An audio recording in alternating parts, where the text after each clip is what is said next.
Dans cette 8e vidéo dans notre série Comment apprendre n'importe quelle langue, aujourd'hui je vais vous guider pour savoir comment trouver des amitiés, vous faire des amis et comment entretenir ces amitiés pour pouvoir pratiquer, utiliser la langue régulièrement.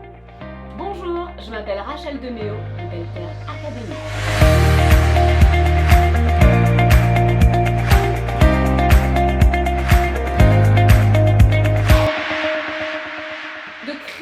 Et de développer des relations, des amitiés avec des personnes qui parlent la langue, les langues que vous souhaitez apprendre et ou maintenir est très important.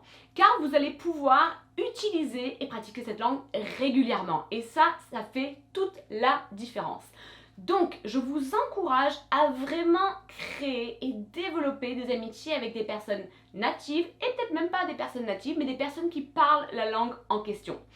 Si vous n'êtes pas sûr où rencontrer ces personnes-là, eh bien les vidéos dans les semaines précédentes, j'ai expliqué où vous pouvez trouver des personnes natives, même où vous habitez, et des personnes peut-être qui ne sont pas natives, des étudiants ou autres, mais vraiment pouvoir trouver où rencontrer ces gens-là, où pouvoir utiliser la langue, où pouvoir pratiquer, que ça soit autour de vous, chez vous, ou que ça soit dans un autre pays ou dans une autre région. Donc tout ça, je l'ai expliqué dans des vidéos précédentes.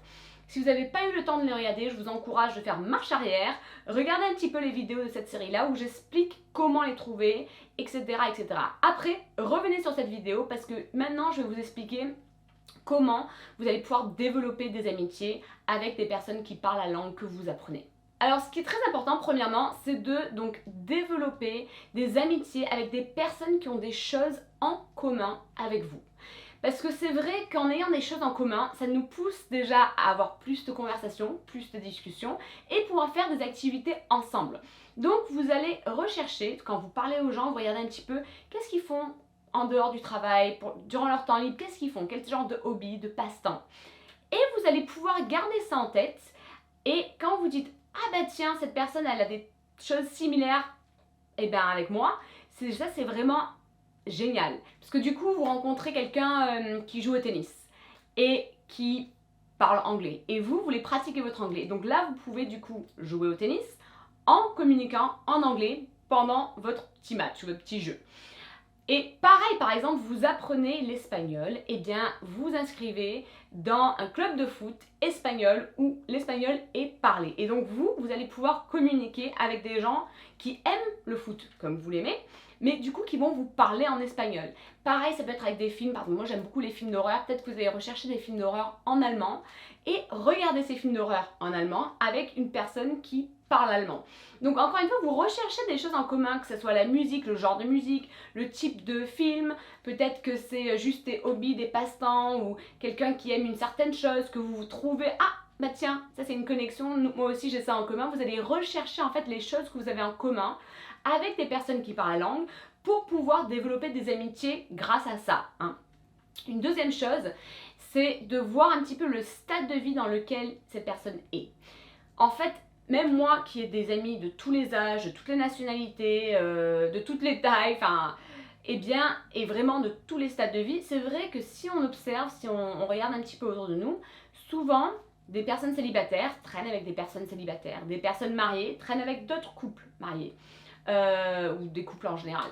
Des familles vont traîner avec d'autres familles. Et ça c'est vraiment comme ça que ça fonctionne. Par exemple, même moi qui ai un enfant, j'ai 2 enfants de 8 et 9 ans, c'est vrai que je suis déjà dans un stade différent que ma voisine qui a une petite de 2 ans, on est bien d'accord. Donc, en recherchant des personnes qui ont ce même stade de vie, vous allez pouvoir vraiment parler des choses en fait en commun. Parce que c'est vrai quand on a un enfant de 2 ans, on parle de couche, on parle de ci, on parle de ça. Et ça change énormément quand on a un enfant de 9 ans par exemple. Donc quand on est dans le même stade de vie que quelqu'un qui parle la langue en question, on va pouvoir partager ce stade de vie ensemble, mais en communiquant dans cette langue. Donc ça, ce serait la deuxième chose. La troisième chose, c'est tout ce qui se rapporte à votre vie professionnelle. C'est-à-dire peut-être que vous avez le même travail ou un travail dans le même domaine qu'une personne qui parle cette langue ou ces langues en question. Peut-être que cette personne s'y connaît dans votre domaine, ou peut-être que c'est la carrière que vous souhaitez ou qu'ils souhaitent, ou que vous avez déjà eu, que eux, ils ont déjà eu. Donc en fait, encore une fois, dans les vies professionnelles, ça peut être pareil. ou peut-être qu'eux ils écrivent un blog sur la couture et vous aimez bien la couture et donc du coup vous pouvez un peu avoir cet échange grâce à cette vie professionnelle entre guillemets. Donc en fait ça c'est des choses que vous allez vraiment pouvoir déjà, c'est des questions à poser c'est sûr, vous allez pouvoir remarquer en fait qu'est-ce qu'ils ont en commun avec vous, avec ces petits points là, parce que du coup ça va vous aider à un peu sélectionner les amitiés que vous allez créer et développer à long terme. Ce qui est très important c'est de pouvoir communiquer régulièrement avec ces personnes. Moi, je vous conseille quotidiennement d'échanger d'une façon ou d'une autre avec des personnes qui parlent cette langue. Donc, s'ils n'habitent pas près de chez vous, autour de chez vous, dans le même pays, etc., il y a plein de moyens de communication. Vous pouvez communiquer sur plein de réseaux sociaux. Encore une fois, j'ai expliqué dans une autre vidéo quels réseaux sociaux vont vous permettre de trouver des amis qui parlent la langue en question.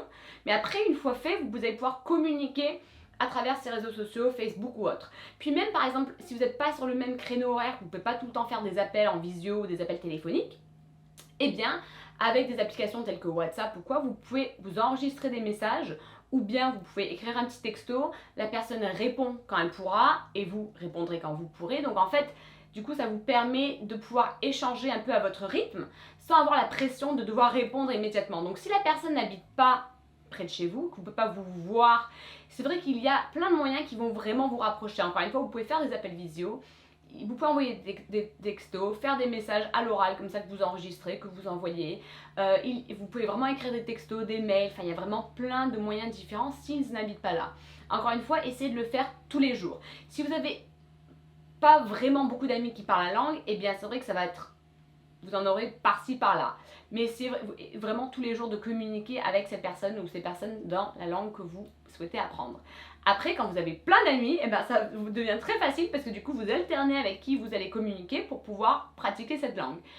Après, si la personne habite près de chez vous, vous allez essayer du coup de faire des choses avec cette personne. Vous allez encore vous dire, ok, qu'est-ce qu'on a en commun? Pour vous donner un exemple, ma pote Daniela, donc j'ai fait référence à elle la semaine dernière, eh bien, toutes les deux, on aime bien manger de bons repas. Et en plus, je vous ai dit ça la semaine dernière, j'adore les gnocchis. Mais vraiment, j'aime ça. Elle m'a appris comment faire des gnocchis maison. Et pour moi, c'est vraiment un partage, une expérience vraiment incroyable de pouvoir passer une partie de l'après-midi avec elle. On fait nos gnocchis ensemble, on parle de tout, de rien, mais bon, on cuisine ensemble. Et après, nos familles se réunissent autour d'un bon repas fait maison et on mange les gnocchis. Encore une fois, on est en train de communiquer en italien. Donc du coup, on a le partage de ce qu'on a en commun, plus le stade de vie, si on peut dire ça comme ça. Et en fait, on partage le tout. Donc c'est vrai que quand on a des personnes qui partagent ces mêmes passe-temps, qui partagent des choses en commun, ce sont des activités qu'on peut faire. Après, même si ces personnes n'habitent pas près de chez vous, vous pouvez aller les rendre visite ou au moins aller vers où ils habitent et puis leur demander vous pouvez pas montrer un petit peu qu'est-ce qu'il y a à faire autour de chez vous, vous pouvez pas montrer vos coins préférés, quels sont peut-être pas forcément des coins touristiques peut-être, mais qu'est-ce que vous aimez faire, quels sont des trucs dans cette ville que vraiment vous kiffez. Et en fait ils vont pouvoir vous le faire découvrir ensemble. Donc du coup ça c'est une autre façon de nouer entre guillemets cette amitié. Donc vraiment je vous encourage à essayer de trouver des personnes qui parlent la langue que vous souhaitez entretenir, maintenir. Si vous ne parlez pas encore vraiment la langue, vous pourrez, encore une fois, je parle des vidéos précédentes que j'ai pu faire, vous allez faire le plus que vous pouvez dans la langue, c'est-à-dire des phrases de base, les verbes qui sont le plus utilisés, que vous apprenez peu à peu, vous allez vraiment pouvoir les utiliser. Et alors que vous apprenez de plus en plus, vous allez pouvoir du coup utiliser de plus en plus ce que vous avez appris pour uniquement parler dans la langue. Si possible, commencez dès le départ à parler que dans la langue, du coup, visez la langue cible. Donc pour faire cela, vraiment, vous établissez que vous allez vraiment parler dans cette langue. Après, si vous ne connaissez pas un mot, demandez, essayez d'avoir la définition au lieu de tout simplement avoir la traduction. Et pareil, quand eux, ils vous disent un mot que vous ne connaissez pas, essayez de dire, et ça veut dire quoi? Mais demandez la définition. Le qui vous donne une traduction dans votre langue natale, qui vous fait réfléchir de nouveau dans votre langue habituelle. Là, vous demandez une explication dans leur langue ou dans la langue souhaitée pour que du coup, vous continuez à réfléchir dans la langue en question. Vous essayez de créer une image mentale pour pouvoir bien l'enregistrer. Dans votre tête, vous le répétez 3 fois et essayez du coup d'utiliser le mot juste après. Ça va vraiment vous aider à apprendre la langue. Je vous encourage aussi d'apprendre un peu par rapport à la culture. parce que par exemple pour moi je savais que dans la culture italienne c'est très important de manger ensemble, et c'est vrai que la culture on l'apprend grâce à ces personnes qui parlent cette langue, mais si vous connaissez un petit peu déjà par rapport à la culture, eh bien vous pouvez faire des choses qui vont être culturellement acceptables, des trucs qui culturellement vont paraître bien. Donc avoir un peu de connaissance de la culture c'est utile, et apprendre la culture, l'argot, alors que vous développez ces amitiés là.